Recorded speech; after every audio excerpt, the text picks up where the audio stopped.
0008.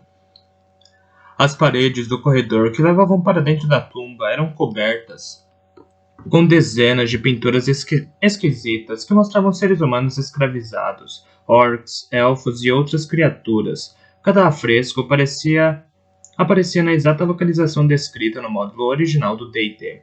Eu sabia que, escondidos na superfície de pedra no chão, havia diversos alçapões acionados por molas. Ao pisar em um, ela se abria e você caía em um buraco repleto de lanças de ferro envenenadas.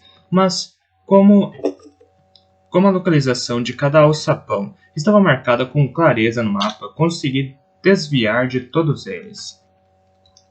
Até aquele momento, tudo seguia o módulo original dos mínimos detalhes. Se tudo continuasse daquela maneira no resto do caminho, eu poderia sobreviver tempo suficiente para encontrar a chave de cobre. Só havia alguns monstros escondidos naquela masmorra. Uma gárgula, um esqueleto, um zumbi, algumas áspides, uma múmia e o terrível Demilith, Essererek. Como o mapa informava onde estavam todos eles, eu provavelmente conseguiria evitá-los. A menos, é claro, que um deles estivesse protegendo a chave de cobre. E eu já podia adivinhar quem provavelmente teria recebido tal honra. Tentei prosseguir com cuidado, como se não tivesse ideia do que esperar. Evitando a esfera de aniquilamento no fim do corredor, localizei uma porta escondida ao lado da última armadilha. Ela se abriu e revelou uma pequena passagem. Minha lanterna alcançou a escuridão adiante, reluzindo contra as paredes úmidas de pedra. O ambiente ao meu redor me dava a impressão de estar em uma cena de um dos filmes baratos de espadas e feitiços, como o Falcão Justiceiro ou o Príncipe Guerreiro. Comecei a atravessar a masmorra, sala por sala. Apesar de saber onde todas as armadilhas estavam, ainda tinha de continuar caminhando com cuidado para evitá-las. Em uma câmara escura e assustadora, conhecida como Capela do Mal, encontrei milhares de moedas de ouro e prata escondidas nos bancos, bem onde deveriam estar. Era mais dinheiro que meu avatar conseguia carregar, mesmo com a bolsa encantada, que eu havia encontrado. Reuni o máximo de moedas de ouro que consegui, e elas apareceram em meu inventário. As moedas foram automaticamente transformadas e meu contador de crédito ultrapassou 20.000, de longe a maior quantia que eu já havia tido. E além dos créditos, meu avatar recebeu um número igual de pontos de experiência por obter as moedas. Adentrando cada vez mais, obtive diversos itens mágicos pelo caminho. Uma espada flamejante mais um, uma pedra de visão, um anel de proteção mais um. Cheguei a encontrar até uma armadura completa mais 3. Esses foram os primeiros itens mágicos que meu avatar já tinha possuído, e eles fizeram com que eu me sentisse intangível. Quando vesti a armadura mágica, ela se encolheu e se encaixou em meu avatar perfeitamente. Seu lado externo cromado me lembrava aquelas armaduras bacanas usadas pelos cavaleiros em Excalibur. Coloquei a cena na visão de terceira pessoa por alguns segundos, apenas para admirar meu avatar. Quanto mais avançava, mais confiante me sentia. O layout e o conteúdo da tumba continuavam a bater com a descrição do módulo, em todos os detalhes, ou melhor, até ao chegar à sala do trono. Era uma câmara grande e quadrada com um teto alto, repleta de enormes colunas de pedra. Um grande estrado erguido ficava no canto da sala, e sobre ele estava um tronco preto incrustado com crânios de prata e marfim. Tudo isso combinava perfeitamente com a descrição do módulo, mas com uma diferença enorme. O trono devia estar vazio, mas não estava. Essererek estava sentado nele, olhando para mim em silêncio. Uma coroa de ouro e cheia de pó brilhava em sua cabeça. Ele apareceu exatamente como podia ser visto na capa do módulo original da Tumba dos Horrores, mas de acordo com o texto, Essererek não deveria estar ali. Teria de estar esperando em uma câmara funerária, bem mais ao fundo da masmorra. Pensei em correr, mas desisti. Se Halliday havia colocado Lich naquela sala, talvez também tivesse colocado a chave de cobre ali. Precisava descobrir.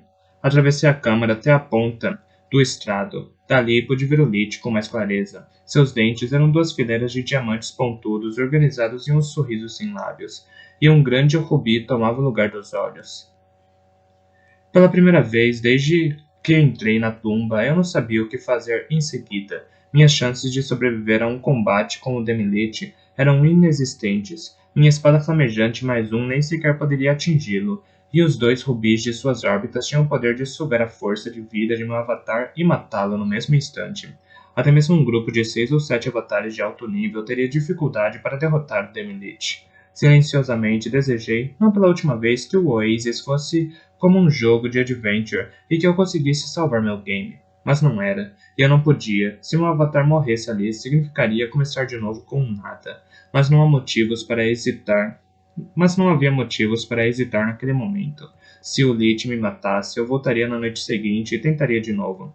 A tumba toda seria reiniciada quando o relógio do servidor do Oasis marcasse meia-noite. Se isso acontecesse, todas as armadilhas escondidas se reiniciariam e o tesouro e os itens mágicos reapareceriam. Toquei o ícone registro no canto da tela, de modo que o que quer que acontecesse em seguida ficasse arquivado em um arquivo de vídeo que eu pudesse reproduzir e estudar posteriormente. Mas quando eu toquei o ícone, recebi a mensagem: gravação não permitida. Parecia que Halliday havia desabilitado a gravação dentro da tumba. Respirei fundo, ergui a espada, coloquei o pé direito no último degrau do estrado. Ao fazer isso, ouvi um barulho parecido com o de ossos sendo esmagados enquanto Esselrek levantou a cabeça lentamente. Os rubis em suas órbitas começaram a brilhar com uma luz vermelha e forte. Dei muitos passos para trás, esperando que ele saltasse para me atacar, mas ele não se levantou de seu trono. Em vez disso, abaixou a cabeça e olhou fixamente para mim com aquele olhar aterrorizante. Saudações, Parzival, ele disse com uma voz rouca. O que procura? Aquilo me pegou de surpresa. De acordo com o módulo, o Lich não falava. Deveria apenas me atacar, deixando-me sem opção além de matá-lo ou fugir para me safar. Procuro a chave de cobre, respondi. E então me lembrei de que estava conversando com o rei. Por isso, rapidamente fiz uma reverência, apoiei-me em um dos joelhos e disse: Sua Majestade. Claro, Esselrek disse, fazendo um sinal para que eu me levantasse. E você veio ao lugar certo. Ele ficou em pé, e sua pele mumificada se rachou como couro velho quando ele se mexeu. Segurei a espada com mais força, esperando um ataque. Como saberei que você é digno de obter a chave de cobre? Ele perguntou. Caramba, o que eu deveria responder? E se eu desse a resposta errada, ele arrancaria minha alma e me queimaria? Quebrei a cabeça para encontrar uma resposta adequada. O melhor que consegui responder foi: permita-me provar que sou digno, nobre Esselrek. O Lich soltou um riso comprido e perturbador que ecoou nas paredes de pedra da câmara. Muito bem, ele disse. Você deve provar que é digno, enfrentando-me em uma justa. Eu nunca havia ouvido falar de um rei Lich morto-vivo desafiar alguém para um duelo, ainda mais em uma câmara de sepultamento subterrânea. Certo, eu disse de maneira hesitante. Mas não precisaremos de cavalos para isso? Cavalos não, ele respondeu afastando-se de seu trono. Aves. Ele balançou a mão esquelética na direção do trono. Vi um breve raio de luz acompanhado por um efeito sonoro de transformação, que eu tinha certeza ter sido tirado do velho desenho Super Amigos. O trono se derreteu e se transformou em um arcade antigo de fichinhas. 2 joysticks surgiram no painel de controle, um amarelo e outro azul. Eu não consegui conter um riso ao ler o nome do jogo. Josts. Williams Electronics, 1982. Ganha quem vencer 2 de 3 jogos, Esselrek disse. Se você vencer, devo lhe dar o que procura. E se você ganhar? Perguntei, já sabendo a resposta. Se eu for vitorioso, o Lich disse, com os rubis em suas órbitas ainda mais brilhantes. Você morre. Uma bola em chamas laranja apareceu na mão direita dele. Ele a ergueu de modo ameaçador. Claro, eu disse. Foi o que imaginei. Só quis ter certeza. A bola de fogo na mão de Esselrek desapareceu. Ele esticou a mão enrugada, na qual havia agora 2 fichas brilhantes. Os jogos são por minha conta, ele disse. Aproximou-se da máquina e inseriu as 2 fichas dentro da abertura do lado esquerdo. O jogo emitiu 2 ruídos eletrônicos baixos e o contador de crédito pulou de 0 para 2. Esselrek segurou o joystick amarelo do lado esquerdo do painel de controle e o envolveu com os dedos ossudos. Está pronto? Ele disse. Sim, respondi, respirando fundo. Estalei os dedos e peguei o controle do jogador número 2 com a mão esquerda. Posicionei a mão direita no botão de acionamento. Esselrek girou a cabeça da esquerda para a direita, estalando o pescoço. Parecia um galho de árvore se quebrando. Então, ele apertou o botão de 2 jogadores e a justa começou. Joust, justa. Era um jogo clássico de fliperama com uma estranha premissa. Cada jogador controla um cavaleiro armado com uma lança. O jogador 1 monta em um avestruz, enquanto o jogador 2 monta em uma cegonha. Você bate as asas para voar pela tela e justa com o outro jogador, e também com diversos cavaleiros inimigos controlados pelo computador, todos montados em urubus. Ao se chocar com um oponente, quem tiver com a lança mais alta na tela vence o duelo. O perdedor é morto e perde uma vida. Sempre que o jogador mata os cavaleiros inimigos, seu urubu solta um ovo verde, que rapidamente se abre, e um novo cavaleiro inimigo surge, se você não arrasar com ele a tempo. Um pterodáctilo também logo aparece para instalar o caos. Eu não jogava aquele game havia mais de um ano. Era um dos jogos favoritos de H, e durante um tempo ele manteve uma mesa de justo em sua sala de bate-papo. Ele sempre me desafiava para uma partida quando queria pôr fim a uma discussão ou a alguma disputa tola sobre a cultura pop. Durante alguns meses jogamos quase todos os dias. No começo, H era um pouco melhor que eu e tinha o hábito de se gabar de suas vitórias. Aquilo me irritava, por isso comecei a jogar o Joust sozinho, fazendo algumas partidas por noite contra um oponente de IA. Refinei minhas habilidades até finalmente ficar bom o suficiente para derrotar H várias vezes na sequência. Depois comecei a me gabar saboreando minha vingança. Na última vez em que havíamos jogado, eu esfreguei a vitória na cara dele sem um pingo de dó, a ponto de ele ficar muito irritado e jurar nunca mais jogar comigo. Desde então, escolhemos o Street Fighter 2 para decidir nossos impasses. Eu estava bem mais enferrujado no Joust do que pensei. Passei os primeiros 5 minutos tentando relaxar e me acostumar com os controles e com o ritmo do jogo. Durante esse tempo, SRX conseguiu me matar 2 vezes, batendo seu animal alado em mim numa trajetória perfeita. Ele mexia nos controles do jogo com a perfeição de uma máquina, e isso, claro, era exatamente o que ele era. Um NPC de extrema inteligência artificial, programado pelo próprio Halliday. Ao final de nosso primeiro jogo, os movimentos e truques que eu havia aprendido durante aquelas maratonas com H começaram a me ocorrer de novo, mas SRX não precisou se aquecer. Estava em perfeita forma desde o começo, e eu não conseguiria compensar meu rendimento ruim do início.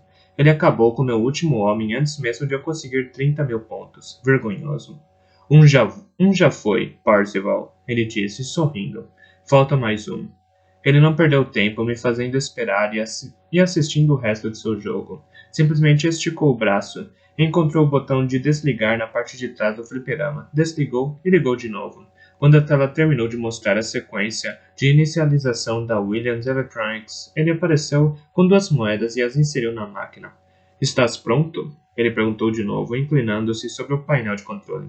Hesitei por um minuto, então perguntei. Você se importaria se mudássemos de lado? Estou acostumado a jogar na esquerda. Era verdade. Quando H e eu jogávamos no porão, eu sempre ficava do lado do avestruz. Ficar do lado direito durante o primeiro jogo havia comprometido um pouco o ritmo. SRX pareceu pensar em meu pedido por um instante, e então assentiu. Claro, ele disse. Deu um passo para trás e trocamos de lado. De repente, eu me dei conta do absurdo daquela cena. Um cara usando uma armadura, em pé ao lado de um rei morto-vivo. Os dois diante de um jogo de fliperama clássico. Era o tipo de imagem surreal que se esperaria ver na capa de uma edição antiga das revistas Heavy Metal ou Dragon. SRX apertou o botão do jogador número 2 e eu fiquei focado na tela.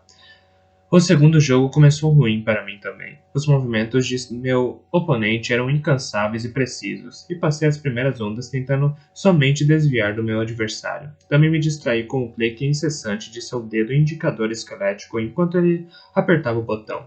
Relaxei a mandíbula e afastei meus pensamentos, esforçando-me para não pensar sobre onde estava, contra quem estava jogando ou o que estava em jogo. Tentei me imaginar no porão jogando contra H. Deu certo. Entrei no ritmo do jogo e as coisas começaram a ficar melhores para mim. Comecei a encontrar as falhas no estilo de jogo do Lich, os lapsos de sua programação. Aquilo era algo que eu havia aprendido ao longo dos anos, dominando centenas de videogames diferentes. Havia sempre um truque para derrotar um oponente controlado por computador. Num jogo como aquele, um jogador humano talentoso poderia sempre vencer a inteligência artificial do jogo. Porque o software não podia improvisar. Poderia reagir de modo aleatório ou dentro de um número limitado de maneiras pré-determinadas, com base em um número finito de condições pré-programadas. era uma máxima nos videogames, e continuaria a ser até que os seres humanos inventassem uma inteligência artificial de verdade. O jogo prosseguiu até o fim, mas na parte final eu já havia notado um padrão na técnica de jogo do Lich. Ao mudar a direção de meu avestruz em determinado momento, consegui fazer com que ele levasse a cegonha de Acerrek a se chocar com um dos urubus.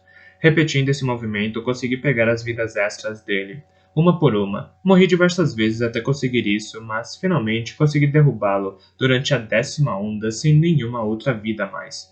Dei um passo para trás e suspirei de alívio, sentindo gotinhas de suor escorrendo pela testa e ao redor do visor. Sequei o rosto com a manga da minha camisa e meu avatar imitou o movimento. Belo jogo, Acerrek disse. E então, para minha surpresa, ele estendeu a mão enrugada na minha direção. E eu a apertei, rindo nervosamente. Respondi. Bom jogo, cara. Pensei que, de uma maneira esquisita, eu estava jogando contra Halliday. Afastei aquele pensamento, com medo de pirar. Acerrek mais uma vez pegou 2 fichas e as inseriu na máquina. Agora é tudo ou nada, ele disse. Estás preparado? Assenti e tomei a liberdade de apertar o botão que dizia 2 jogadores sozinho. Nosso último jogo de desempate durou mais tempo que os 2 primeiros juntos. Durante a onda final, muitos urubus tomaram a tela e ficou difícil se mexer sem se chocar com um deles. O Lich e eu nos enfrentamos pela última vez, no topo do campo, os dois apertando sem parar os botões de voo, mexendo os joysticks de um lado a outro. Acerrek fez um movimento final e desesperado para me evitar e caiu um pouco demais. Sua montaria morreu em uma pequena explosão de pixels. A mensagem 2 jogadores Game Over apareceu na tela, e o Lich soltou um gemido de ódio. Ele deu um murro na lateral da máquina, espalhando 1 milhão de pequenos pixels que saltitaram pelo chão. E então se virou para mim. Parabéns, Parzival, ele disse, fazendo uma reverência. Você jogou bem. Obrigado, nobre Acerrek, respondi, resistindo ao desejo de sair pulando e balançando meu traseiro na direção dele para comemorar minha vitória.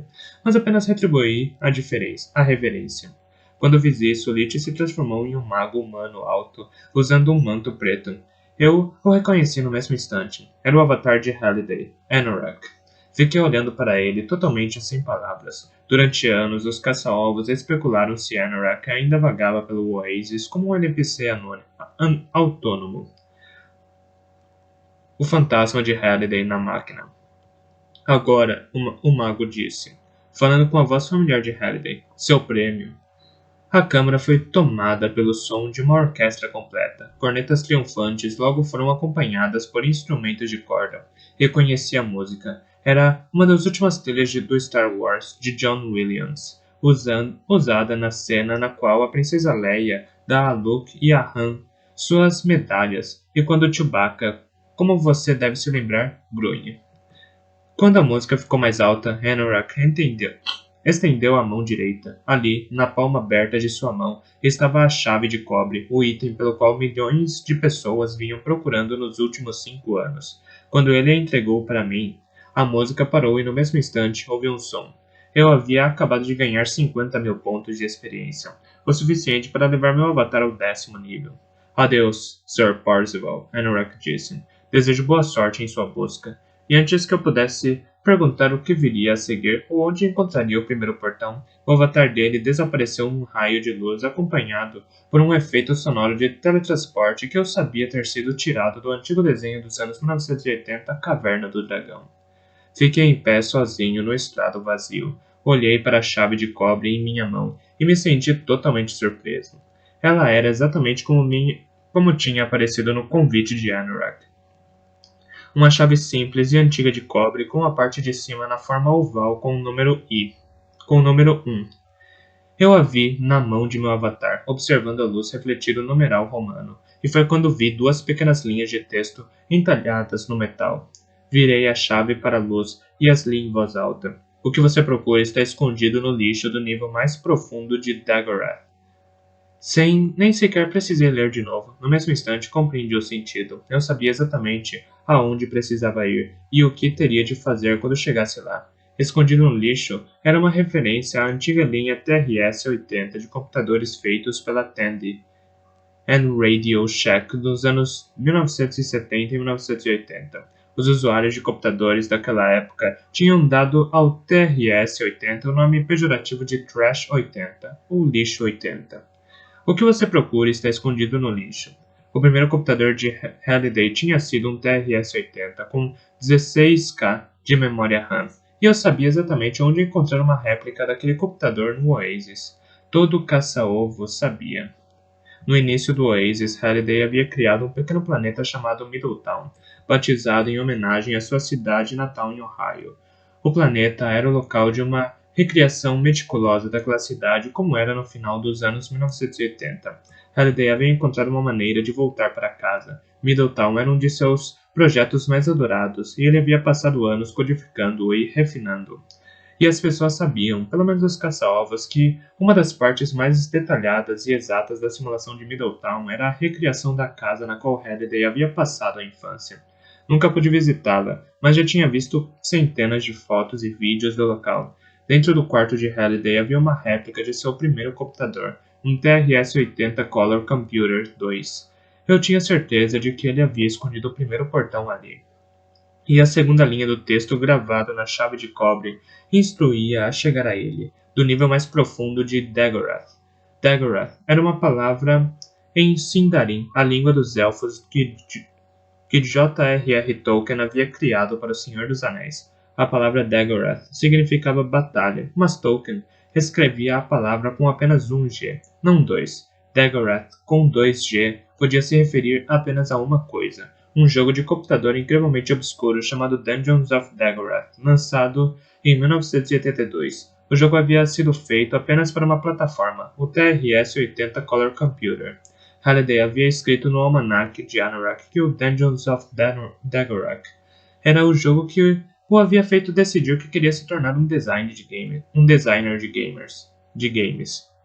E Dungeons of Dagorath era um dos jogos que estava dentro da caixa de sapatos ao lado do TRS-80 na recriação do quarto de infância de Halliday. Então, tudo o que eu tinha de fazer seria me teletransportar para Middletown, ir até a casa de Halliday, sentar-me diante de seu TRS-80, jogar o jogo, chegar ao nível mais profundo da masmorra e... Era ali que eu encontraria o primeiro portão. Pelo menos, essa era a minha interpretação. Middletown ficava no setor 7, muito longe de Ludus, mas eu já tinha ouro e tesouros mais que suficientes para pagar pela taxa de teletransporte para chegar lá. Para os padrões do meu avatar, eu estava podre de rico. Verifiquei a hora. 23 horas e 3 minutos, OST, Oasis Server Time, que também era o horário da costa leste dos Estados Unidos e Canadá. Eu tinha 8 horas para chegar à escola. Devia ser suficiente. Poderia sair em busca do portão naquele mesmo momento. Se corresse, voltaria pela masmorra até a superfície até o terminal de transporte mais próximo. Dali, eu poderia me teletransportar diretamente a Middletown. Se partisse naquele mesmo instante, poderia chegar ao TRS-80 de Halliday em menos de 1 hora. Sabia que devia dormir um pouco antes. Eu estava jogando no Oasis por quase 15 horas direto. E o dia seguinte seria sexta-feira. Eu poderia me transportar para Middletown depois da escola. E assim teria o fim de semana todo para encontrar o primeiro portão. Mas quem eu queria enganar? Eu não conseguiria dormir aquela noite nem assistir às aulas do dia seguinte. Precisava ir naquele instante. Comecei a correr em direção à saída, mas parei no meio da câmara. Pela porta aberta, vi uma sombra comprida pela parede, acompanhada pelo eco de passos que se aproximavam. Alguns segundos depois, a silhueta de um avatar apareceu na entrada. Eu estava prestes a pegar a minha espada quando percebi que ainda segurava a chave de cobre. Eu a enfiei em um saco de meu cinto e tirei, desajeitado, a espada da bainha. Quando ergui a arma, o avatar falou.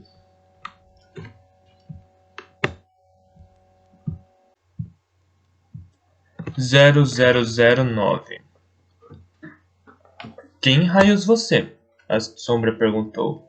Parecia ser a voz de uma moça pronta para brigar. Não respondi, e um avatar atarrancado de uma mulher saiu das sombras e se posicionou sob a luz da tocha acesa da câmara.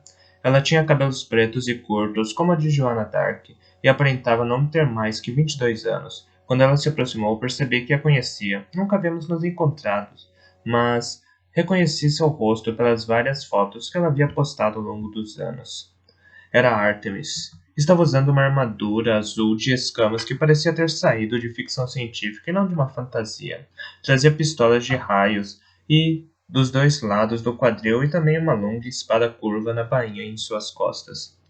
Estava usando luvas sem dedos estilo Road Warrior e óculos Ray-Ban. De modo geral, ela parecia adotar um look de menina cyberpunk apocalíptica de meados dos anos 1980. E eu curti demais. Uma palavra, demais. Quando ela caminhou na minha direção, os saltos de suas botas de combate bateram no chão de pedra. Parou diante de minha espada, mas não abaixou a própria arma. Apenas levantou os óculos na testa do avatar. Um movimento só para causar efeito, já que os óculos não afetavam a visão do jogador. E olhou para mim, de cima a baixo, me encarando. Por um momento fiquei embasbacado demais para falar. Para acabar com minha paralisia, eu me lembrei de que a pessoa por trás daquele avatar podia muito bem nem ser uma mulher. Aquela menina, por quem eu vinha nutrindo uma paixão cibernética por mais de 3 anos, podia muito bem ser um cara gordo e peludo chamado Chuck. Ao me apegar àquela ideia, consegui me concentrar em minha situação e na pergunta do momento: o que ela estava fazendo ali? Depois de 5 anos de busca, eu achava extremamente improvável que tivéssemos descoberto o esconderijo da chave de cobre exatamente na mesma noite. Coincidência demais. O gato comeu sua língua? Ela perguntou. Eu perguntei: quem é você? Assim como ela, o nome de meu avatar não estava aparecendo. Era óbvio que eu queria permanecer anônimo, principalmente naquelas circunstâncias. Será que ela não tinha percebido? Muito prazer, eu disse, fazendo uma leve reverência. Sou Juan Sanchez, Villa-Lobos Ramírez. Ela riu. O chefe metalurgista do rei Carlos V da Espanha? A seu dispor, respondi, sorrindo. Ela havia percebido minha referência a Highlander e mostrou na hora. Era Artemis, com certeza. Bonitinho, ela olhou por cima do meu ombro para o estrado vazio e então voltou a olhar para mim. Então, desembucha, como você saiu? Em quê? Na justa, contra Asarak, ela disse, como se fosse a coisa mais óbvia do mundo. De repente compreendi. Não era a primeira vez que ela estava ali. Eu não tinha sido o primeiro caçoba a decifrar o enigma para encontrar a tumba dos horrores. Artemis havia chegado antes, e como sabia sobre o Joust? É claro que já tinha enfrentado Lich, mas se já tinha a chave de cobre, não tinha motivo algum para voltar ali. Estava claro, então, que ela não tinha conseguido a chave ainda. Ela havia enfrentado Lich no Joust, e ele havia sido o vencedor, e ali estava ela para tentar de novo. Talvez aquela fosse a 8ª ou 9ª tentativa, e obviamente ela acreditava que ele também havia me derrotado. Olá, ela disse, batendo o pé direito sem paciência. Estou esperando. Pensei em escapar, sair correndo por ela, voltar aos labirintos e subir à superfície. Mas se eu corresse, ela podia suspeitar de que eu estava com a chave e decidir tentar me matar para pegar a peça. A superfície de Ludus era claramente uma zona segura no mapa do Oasis. Por isso, não era permitido nenhum combate entre jogadores, mas eu não tinha como saber se a situação seria a mesma dentro daquela tumba, porque estávamos debaixo da Terra e não aparecia no mapa do planeta. Artemis me pareceu uma excelente oponente, a armadura no corpo, pistolas e aquela espada que ela levava podia ser mortal, ainda que apenas metade das explorações que ela havia mencionado em seu blog fosse verdade. Seu avatar devia ser no mínimo do 15º nível, ou mais. Se o combate entre jogadores fosse permitido ali, ela acabaria comigo em meu 10º nível. Então, eu tinha de ir com calma. Decidi mentir. Fui derrotado, eu disse. O Joust não é bem a minha especialidade. Ela relaxou um pouco, parecia ser a resposta errada. Eu também. Ela relaxou um pouco, parecia ser a resposta esperada. Eu também, ela disse, de modo compreensivo. O Halliday programou o velho rei Asarak com uma IA bem complexa, não é? Ele é muito difícil de ser derrotado. Ela olhou para minha espada, que eu ainda empunhava de modo defensivo. Pode abaixar isso, não vou morder você. Mantive a espada erguida. Esta tumba é uma zona de combate livre entre jogadores? Não sei, você é o primeiro avatar que encontrei aqui embaixo. Ela inclinou a cabeça levemente e sorriu. Acho que só há uma maneira de descobrir. Ela empurrou a espada rápida como um raio e fez um giro em sentido horário, girando a lâmina brilhante na minha direção, num só movimento. No último segundo, consegui erguer a minha espada para desajeitadamente impedir o ataque, mas nossas espadas ficaram no ar, separadas por por poucos centímetros, como se tivessem sido contidas por uma força invisível. Surgiu uma mensagem em minha tela. O combate entre jogadores não é permitido aqui. Respirei aliviado. Só mais tarde eu soube que as chaves não eram transferíveis. Não era possível largá-las, nem entregá-las a outro avatar. E se você morresse tendo uma delas em seu poder, ela desaparecia justamente com seu corpo. Bem, agora já sabemos, ela disse, sorrindo. Essa é uma zona de combate. Essa é uma zona sem combate. Ela balançou a espada de novo e delicadamente a colocou na bainha de suas costas. Muito ágil.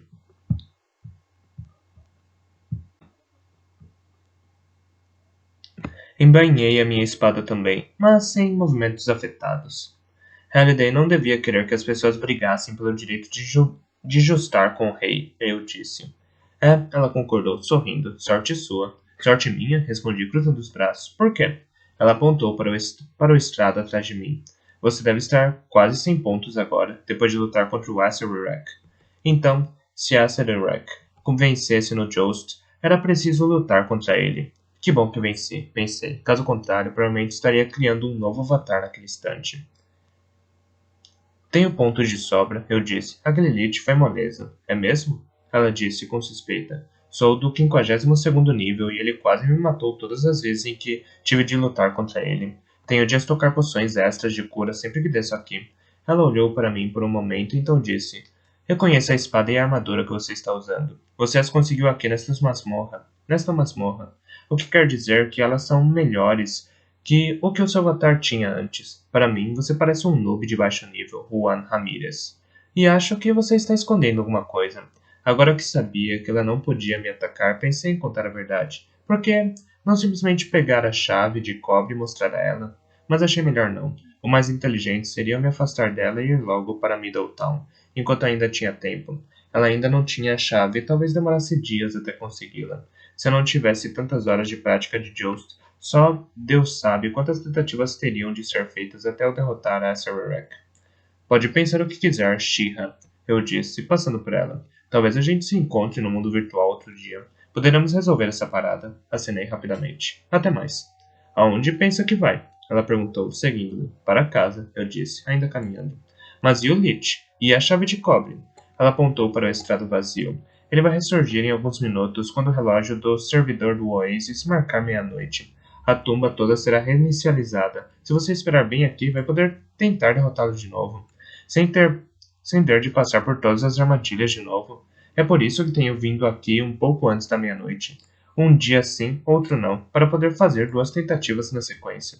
Esperta. Se eu não tivesse sido bem sucedido em minha tentativa, não sabia quanto tempo teria levado para chegar àquela conclusão. Pensei que podíamos nos revezar jogando contra ele, eu disse. Acabei de jogar, então vai ser sua vez à meia-noite, tudo bem? Vou voltar depois da meia-noite amanhã.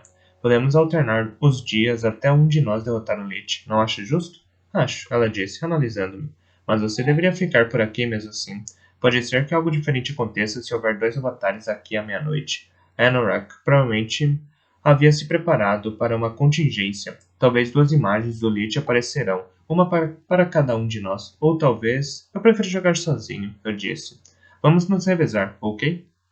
Eu estava quase na saída quando ela parou em minha frente, bloqueando meu caminho. Vai, espere um segundo, ela disse com a voz tranquila. Por favor? Eu poderia ter continuado caminhando, passado pelo avatar dela, mas não passei. Estava desesperado para chegar a Middletown e localizar o primeiro portão, mas eu também estava na frente da famosa Artemis, alguém que eu havia sonhado encontrar durante anos, e ela era ainda mais bacana pessoalmente do que eu havia pensado. Eu estava morrendo de vontade de passar mais tempo com ela. Eu queria, como diria o poeta Howard Jones, conhecê-la bem. Se eu partisse agora, nunca a encontraria de novo. Olha, ela disse, olhando para as próprias botas. Eu me desculpo por tê-lo chamado de noob de baixo nível. Não foi legal. Eu ofendi você. Tudo bem, você estava certo, na verdade. Sou apenas nível 10. Independentemente de qualquer coisa, você é um colega caça-ovo. E muito esperto, ou não estaria aqui. Então, quero que você saiba que eu respeito e reconheço suas habilidades. E eu me desculpo pela conversa. Aceito as desculpas, não se preocupe. Legal, ela parecia aliviada. As expressões faciais de seu avatar eram extremamente realistas, o que geralmente significava que estavam sincronizadas com as do operador, e não eram controladas pelo software. Ela devia estar usando um anel caro. Fiquei um pouco entusiasmado por encontrá-lo aqui, ela disse. Eu sabia que uma pessoa acabaria encontrando este lugar por fim, mas não tão rapidamente. Tenho vindo a esta tumba há um tempo. Há quanto tempo? Perguntei, meio sem esperar que ela falasse. Ela hesitou e então começou a resmungar. 3 semanas, ela disse, alterada. Tenho vindo aqui há 3 semanas, tentando derrotar aquele Lich estúpido naquele jogo idiota. E a IA dele é ridícula.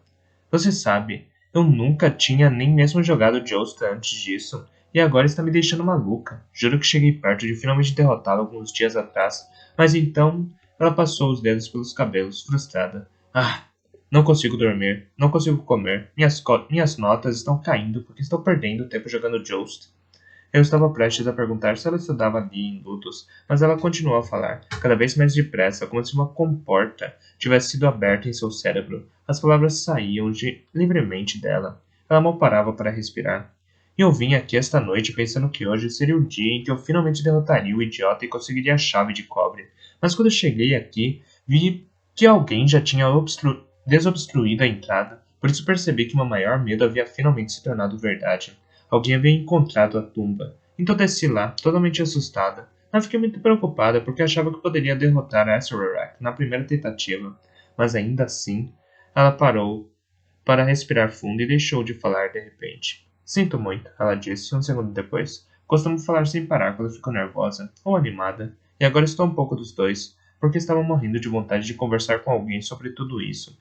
Mas é claro que não podia contar nada a ninguém, não é? Não posso simplesmente contar para alguém que... Ela se interrompeu de novo. Caramba, como eu falo? Sou uma matraca, uma falastrona. Ela fingiu passar o zíper nos lábios, trancando-os, e jogou fora a chave imaginária. Sem pensar, fiz o gesto de pegar a chave no ar e destranquei os lábios dela. Isso fez com que ela desse uma risada solta a ponto de roncar. O que me fez rir também. Ela era muito charmosa. Seu comportamento geek e a maneira de falar com rapidez me faziam lembrar de Jordan, meu personagem favorito de A Academia de Gênios. Nunca havia sentido uma conexão tão instantânea com outra pessoa, nem no mundo real, nem no Oasis, nem mesmo com H. Eu me sentia leve. Quando finalmente controlou o riso, disse: Preciso instalar um filtro para editar minha risada. Não, não faça isso, eu disse. Sua risada é muito legal, na verdade. Eu me surpreendia a cada palavra que dizia. Eu também tenho uma risada boba. Ótimo, Wade. Eu pensei, você acabou de chamar a risada dela de boba. Que beleza. Mas ela apenas sorriu com timidez e agradeceu bem baixinho. Senti uma vontade repentina de beijar Artemis. Simulação ou não, não me importava. Eu estava reunindo coragem para pedir seu cartão de contato quando ela estendeu a mão. Esqueci de me apresentar, ela disse. Eu sou Artemis. Eu sei, eu disse, apertando sua mão. Sou muito fã do seu blog, um leitor assíduo há anos. Sério? O avatar dela pareceu corar. Assenti. É uma honra conhecê-la, eu disse. Sou Parzival. Percebi que ainda estava segurando a mão dela e me forcei a soltar. Parzival, é? Ela inclinou a cabeça levemente, em homenagem ao cavaleiro da tábua redonda que encontrou o Graal, certo? Parzival, é? Ela inclinou a cabeça levemente, em homenagem ao cavaleiro da tábua redonda que encontrou o Graal, certo? Muito legal. Assenti de novo, agora ainda mais encantado. Quase sempre eu tinha que explicar meu nome às pessoas, e Artemis era a deusa grega da caça, certo? Isso. Mas o nome correto já tinha sido utilizado, por isso precisei escolher outra maneira de escrevê-lo, com o número 3 no lugar do E. Eu sei, eu disse. Você disse isso em seu blog uma vez, há 2 anos. Quase citei a data da postagem em questão, mas logo percebi que isso faria com que eu parecesse um doido perseguidor cibernético. Você disse que ainda encontra bobocas que pronunciam seu nome como Art3Me. É verdade, ela disse, sorrindo para mim. Eu disse, sim. Ela estendeu a mão, enluvada, e me ofereceu um de seus cartões de contato. Era possível criar um cartão parecido com qualquer coisa. Artemis havia codificado dela de modo a parecer um boneco do Star Wars, ainda na embalagem, da fabricante de brinquedos Kenner. O boneco era um modelo de plástico de seu avatar com o mesmo rosto, cabelos e roupas, até com versões pequenas de suas armas e espada. Sua informação de contato estava impressa no cartão acima do boneco. Artemis, guerreira maga do nível 52, veículo vendido separadamente. Na parte de trás do cartão havia links para seu blog, e-mail e telefone. Aquela era a primeira vez que uma garota me dava seu cartão. E também, com certeza, o cartão de contato mais bacana que eu já tinha visto. Com certeza, este é o cartão de informações mais legal que já vi, eu disse. Obrigado. Entreguei a ela o meu cartão, e que eu havia criado de modo a parecer um cartucho de Atari 2600 Adventure, com minhas informações de contato impressas na etiqueta. Parzival, guerreiro do nível 10. Use com o controle de joystick. Que legal, ela disse, olhando para o cartão. Que design maneiro. Obrigado, eu disse, corando sob o visor. Eu queria pedi-lo em casamento.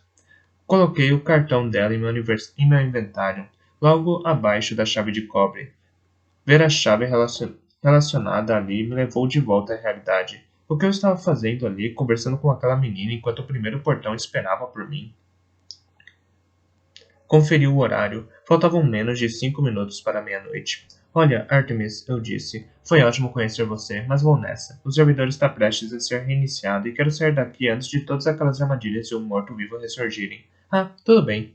Ela parecia desapontada. Provavelmente eu deveria me preparar para uma partida de Just. Mas me deixe ajudar você com um feitiço para curar ferimentos graves antes de você partir. Não consegui impedir, pois ela colocou a mão no peito do meu avatar e murmurou algumas palavras em idioma antigo. Meu contador de pontos já estava no máximo, por isso o feitiço não teve efeito. Mas Artemis não sabia disso. Ainda estava pensando que eu havia lutado contra Lich.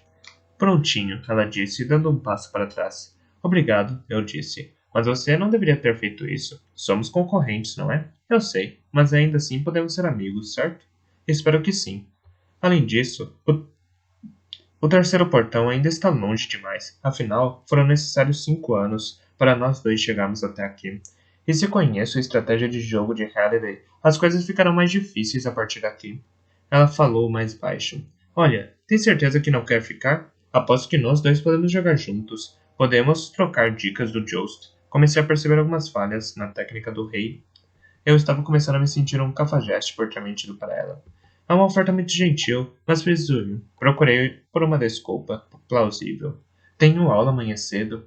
Ela assentiu, mas sua expressão demonstrava desconfiança. E então arregalou os olhos como se tivesse acabado de ter uma ideia. Suas pupilas começaram a se mover de um lado para o outro, concentradas no espaço diante dela, e percebi que ela estava analisando algo numa outra janela de navegador. Alguns segundos depois, seu rosto estava contorcido de ódio. Seu mentiroso de uma figa, ela gritou. Seu trapaceiro, salafrário. Ela me mostrou a janela do navegador e a girou.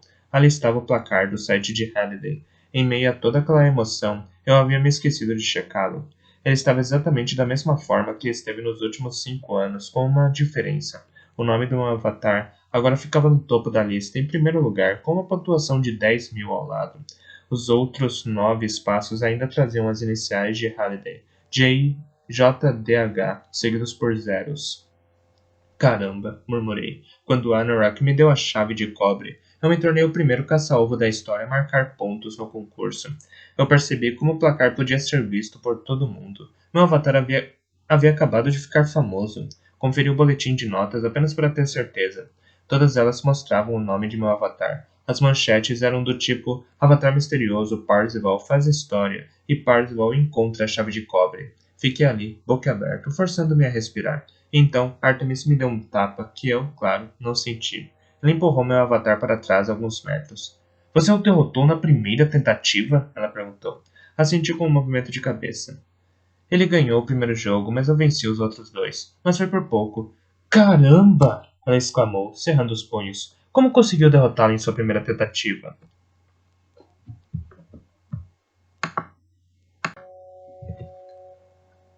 Tive a impressão clara de que ela queria me dar um soco na cara. Foi pura sorte, eu disse. Eu costumava jogar Joust o tempo todo contra um amigo meu. Por isso eu já tinha me preparado muito. Tenho certeza de que se você praticasse como eu... Por favor, ela resmungou, levantando a mão. Não venha me consolar, ok? Ela emitiu um som que eu só consigo descrever como um uivo de frustração. Não acredito nisso. Você tem ideia de que venho tentando derrotá-lo há 5 malditas semanas? Mas há 1 minuto você disse que eram 3 semanas. Não me interrompa. Ela deu mais um empurrão. Tenho jogado Joust sem parar há mais de 1 mês. Tenho visto avestruzes alados em meus malditos sonhos. Isso deve ser ruim. E você simplesmente entra aqui e consegue derrotá-lo de primeira. Ela começou a bater o punho no meio da testa e eu percebi que ela estava irritada consigo mesma, não comigo. Olha só, eu disse. Foi sorte mesmo. Gosto de jogos clássicos de fliperama. É a minha especialidade. Dei de ombros. Pare de bater em si mesma como o Rayman. Está bem? Ela parou e me olhou. Depois de alguns segundos, suspirou longamente.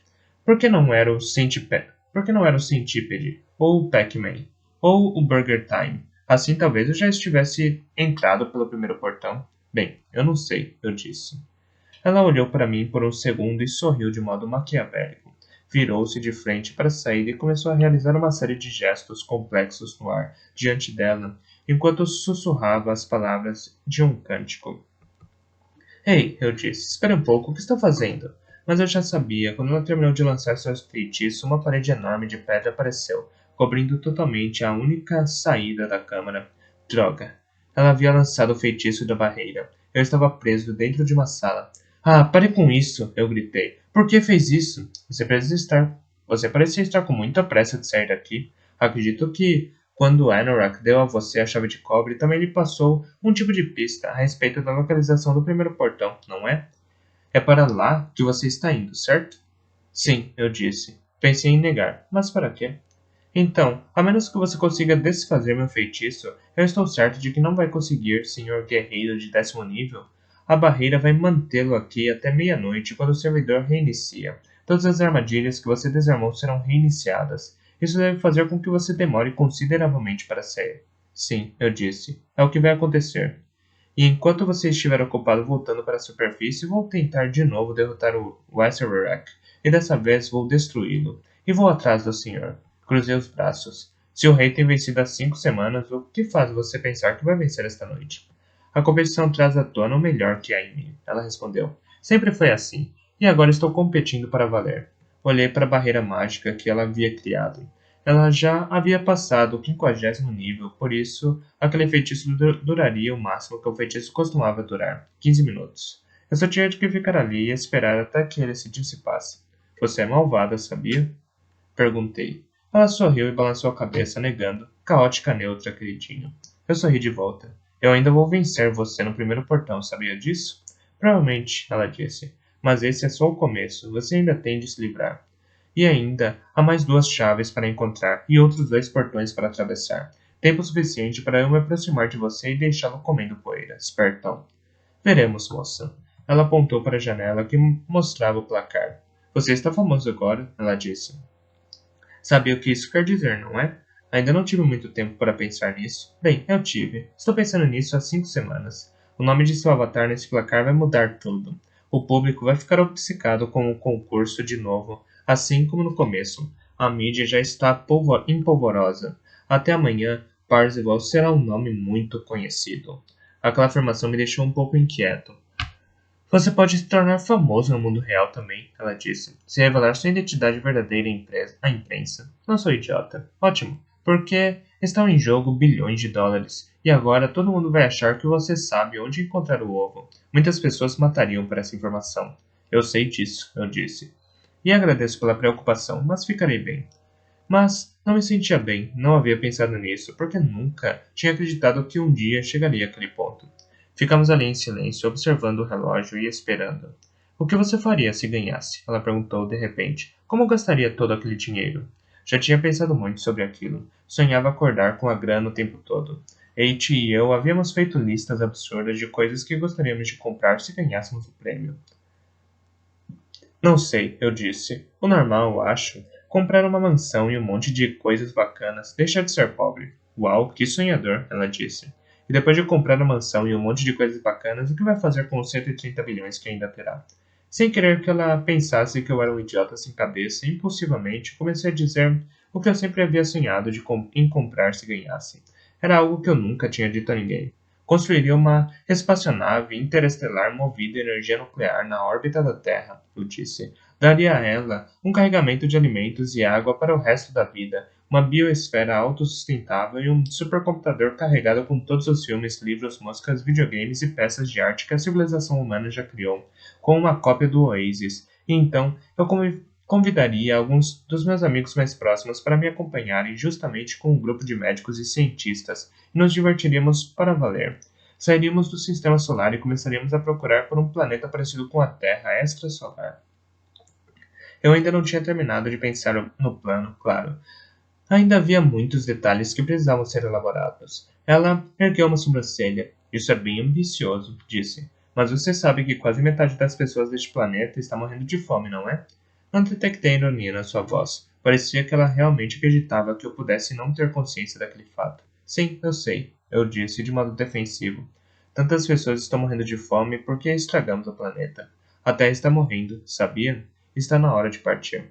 É uma maneira bem negativa de ver as coisas, ela disse. Se eu ganhar essa grana, vou cuidar para que todas as pessoas do planeta tenham o suficiente para comer. Quando acabarmos com a fome no mundo, poderemos pensar sobre como consertar o meio ambiente e resolver a crise de energia. Revirei os olhos. Claro, eu disse. E depois desse milagre, você poderá criar geneticamente um monte de Smurfs e unicórnios para habitar o mundo perfeito que criou. Estou falando sério, ela disse.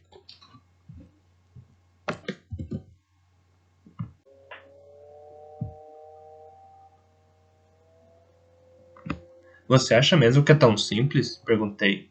Que poderia simplesmente assinar um cheque de 240 bilhões de dólares e resolver todos os problemas do mundo? Não sei, talvez não, mas vou tentar. Se você ganhar. Isso, se eu ganhar. Naquele instante, o relógio do servidor do Oasis marcou meia-noite. Percebemos isso assim que aconteceu, porque o trono reapareceu em cima do estrado, juntamente com o Azerac. Ele ficou ali sem se mexer, com a mesma aparência de quando eu o vira pela primeira vez. Artemis olhou para ele e então para mim. Sorriu e acenou. Até mais, Parzival. Até, respondi. Ela se virou e começou a caminhar na direção do estrado. Eu a chamei. Ei, Artemis. Ela se virou. Por algum motivo, senti vontade de ajudá-la, apesar de saber que não deveria. Tente jogar do lado esquerdo, eu disse. Foi assim que venci. Acredito que pode ser mais fácil derrotá-lo se ele estiver montado na cegonha. Ela olhou para mim por um segundo, possivelmente tentando perceber se eu estava de brincadeira. E então assentiu e subiu no estrado. Azerac ganhou vida assim que ela pisou no primeiro degrau. Saudações, Artemis. O que procura? Não consegui ouvir a resposta dela. Mas alguns segundos depois, o trono se transformou no jogo Joust, como havia acontecido antes. Artemis disse algo ao Lich, e os dois trocaram de lado, de modo que ela ficou à esquerda. E então começaram a jogar. Eu os observei jogando à distância durante alguns minutos, até o feitiço da barreira se dissipar. Olhei para Artemis pela primeira vez, abri a porta e saí correndo.